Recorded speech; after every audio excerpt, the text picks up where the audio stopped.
Hello guys, আসসালামু আলাইকুম। সবাই কেমন আছেন? আশা করি সবাই ভালো আছেন। তো আমি ভালো আছি আপনাদের সাথে। তো আমি আজকে রাকিব আছি আপনাদের সাথে। তো আজকে ভিডিওর টপিক হচ্ছে যে ইমোতে লাইভ কীভাবে চালু করবেন।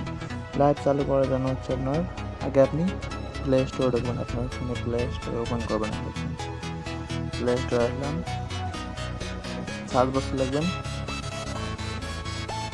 ইমো লাইভে ট্যাপ করবেন। আপনি ট্যাপ করে দেবেন, মানে ওপেন লাগাইছে, ওপেনটা সব আপনি ডাউনলোড ওপেন করে নেবেন। তো আমি ওপেন করা আছে বলো, আমার ডাউনলোড করলাম না আমি। এখানে দেখবেন যে আপনার আসার পরে দেখবেন সবগুলো ইমো অ্যাকাউন্টে থাকে, মানে অপশন থাকে, যে অপশনটা থাকে দেখবেন সবগুলো ইমোতে অপশন থাকে। এটা আপনি এর ভিতরে যাবেন। ভিতরে আসার পরে দেখবেন যে এখানে মানে একটা চিহ্ন আছে,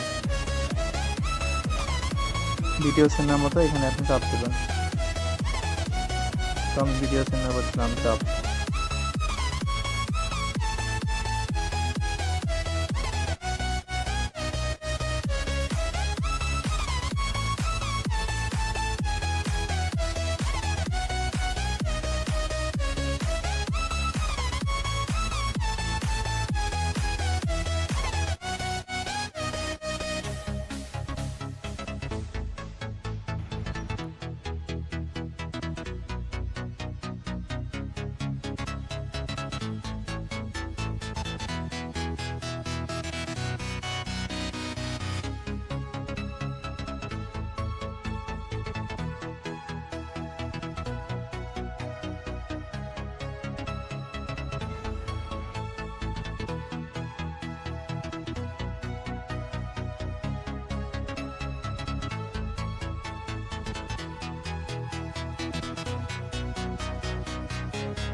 আশা করি যদি ভিডিওটা ভালো লাগে তো আমাদের চ্যানেলটা সাবস্ক্রাইব করে দেবেন। তো অবশ্যই আমাদের পাশে থাকবেন। ধন্যবাদ সবাইকে। আমাদের চ্যানেল অসংখ্য ভিডিও, সবাই ভিডিওগুলো দেখবেন, অনেক হেল্পফুল ভিডিও আছে।